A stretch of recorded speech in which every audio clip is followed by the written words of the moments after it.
भारतवर्ष की महान महिलाओं में से एक माता अनुसुईया को 5 पतिव्रता पत्नियों में स्थान मिला हुआ है। द्रौपदी, सुलक्षणा, सावित्री और मंदोदरी को भी पतिव्रता पत्नी माना जाता है।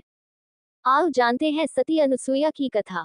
ब्रह्मा जी के मानस पुत्र महर्षि अत्रि इनके पिता तथा कर्दम ऋषि की कन्या और सांख्य शास्त्र के प्रवक्ता कपिलदेव की बहन सती अनुसुईया इनकी माता थी। महर्षि अत्रि सतयुग के ब्रह्मा के 10 पुत्रों में से थे तथा उनका आखिरी अस्तित्व चित्रकूट में सीता अनुसुईया संवाद के समय तक अस्तित्व में था। उन्हें सप्तऋषियों में से एक माना जाता है और ऋषि अत्रि पर अश्विनी कुमारों की भी कृपा थी। अत्रि ऋषि की पत्नी और ब्रह्मवादिनी सन्यासीन सती अनुसुईया के पति भक्ति की प्रसिद्धि को सब जानते हैं। सती अनुसुईया का नाम स्वर्ण अक्षरों में लिखा है। रामायण, महाभारत और पुराणों में उनका उल्लेख मिलता है। नारद जी जब लक्ष्मी, सरस्वती और पार्वती के पास पहुंचे और उन्हें अत्रि महामुनि की पत्नी अनुसुईया के असाधारण पातिव्रत्य के बारे में बताया, तब इस पर तीनों देवियों के मन में अनुसुईया के प्रति ईर्ष्या का जन्म होने लगा। तीनों देवियों ने सती अनुसुईया के पातिव्रत्य को खंडित के लिए अपने पतियों को उसके पास भेजा। विशेष आग्रह पर ब्रह्मा, विष्णु और महेश ने सती अनुसुईया के सतीत्व और ब्रह्मशक्ति की परख करने की सोची। जब अत्रि ऋषि आश्रम से कहीं बाहर गए थे, तब ब्रह्मा, विष्णु और महेश यतियों का भेष धारण करके अत्रि ऋषि के आश्रम में पहुंचे और भिक्षा मांगने लगे। अतिथि सत्कार की परंपरा के चलते सती अनुसुईया ने त्रिमूर्तियों का उचित रूप से स्वागत करके उन्हें खाने के लिए निमंत्रित किया। लेकिन यतियों के भेष में त्रिमूर्तियों ने एक स्वर में कहा, हे साध्वी, हमारा एक नियम है कि जब तुम नग्न होकर भोजन परोसोगी, तभी हम भोजन करेंगे। अनुसुईया ने, जैसी आपकी इच्छा, ये कहते हुए यतियों पर जल छिड़कर तीनों को 3 प्यारे शिशुओं के रूप में बदल दिया। तब अनुसुईया के हृदय में मातृत्व भाव उमड़ पड़ा। फिर शिशुओं को दूध भात खिलाया और तीनों को गोद में सुलाया तो तीनों गहरी नींद में सो गए। अनुसुईया माता ने तीनों को झूले में सुलाकर कहा, तीनों लोकों पर शासन करने वाले त्रिमूर्ति मेरे शिशु बन गए, मेरे भाग्य को क्या कहा जाए। फिर वह मधुर कंठ से लोरी गाने लगी। उसी समय कहीं से एक सफेद बैल आश्रम में पहुंचा। एक विशाल गरुड़ पंख फड़फड़ाते हुए आश्रम पर उड़ने लगा और एक राजहंस कमल को चोंच में लिए हुए आया और आकर द्वार पर उतर गया। यह नजारा देखकर नारद, लक्ष्मी, सरस्वती और पार्वती आ पहुंचे। नारद ने विनयपूर्वक अनुसुईया से कहा, माते, अपने पतियों से संबंधित प्राणियों को आपके द्वार पर देखकर ये तीनों देवियां यहाँ पर आ गई हैं। ये अपने पतियों को ढूंढ रही थी। इनके पतियों को कृपया इन्हें सौंप दीजिए। अनुसुईया ने तीनों देवियों को प्रणाम करके कहा, माताओं, झूलों में सोने वाले शिशु अगर आपके पति हैं तो इनको आप ले जा सकती हैं। लेकिन जब तीनों देवियों ने तीनों शिशुओं को देखा तो एक समान लगने वाले तीनों शिशु गहरी निद्रा में सो रहे थे।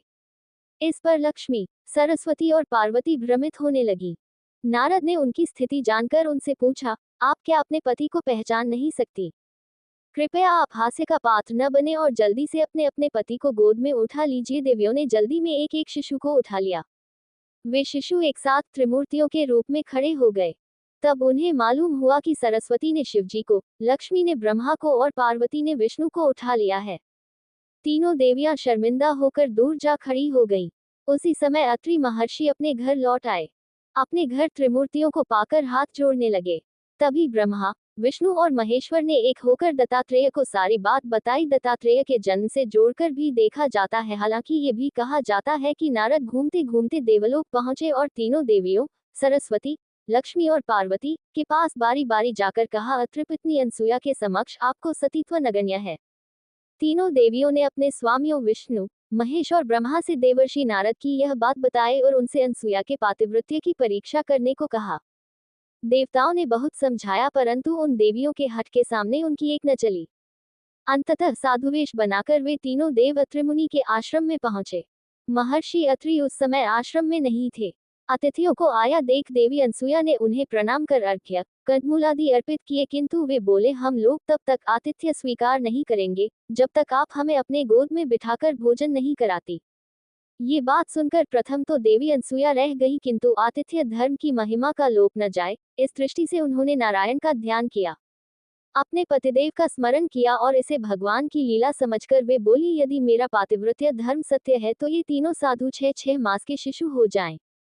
इतना कहना ही था कि तीनों देव 6 मास के शिशु हो रुदन करने लगे। तब माता ने उन्हें गोद में लेकर दुग्धपान कराया, फिर पालने में झुलाने लगी। ऐसे ही कुछ समय व्यतीत हो गया। इधर देवलोक में जब तीनों देव वापस न आए तो तीनों देवियां अत्यंत व्याकुल हो गईं। फलतः नारद आए और उन्होंने संपूर्ण हाल कह सुनाया। तीनों देवियां अनसुया के पास आईं और उन्होंने उनसे क्षमा मांगी। देवी अनसुया ने अपने पातिव्रत्य से तीनों देवों को पूर्व रूप में कर दिया। इस प्रकार प्रसन्न होकर तीनों देवों ने अनसुया से वर मांगने को कहा तो देवी बोली, आप तीनों देव मुझे पुत्र रूप में प्राप्त हों। तथास्तु कहकर तीनों देव और देवियां अपने अपने लोक को चले गए। कालांतर में यही तीनों देव अनसुया के गर्भ से प्रगट हुए। ब्रह्मा के अंश से चंद्रमा, शंकर के अंश से दुर्वासा तथा विष्णु के अंश से दत्तात्रेय श्री विष्णु भगवान के ही अवतार हैं और इन्हीं के आविर्भाव की तिथि दत्तात्रेय जयंती के नाम से प्रसिद्ध है।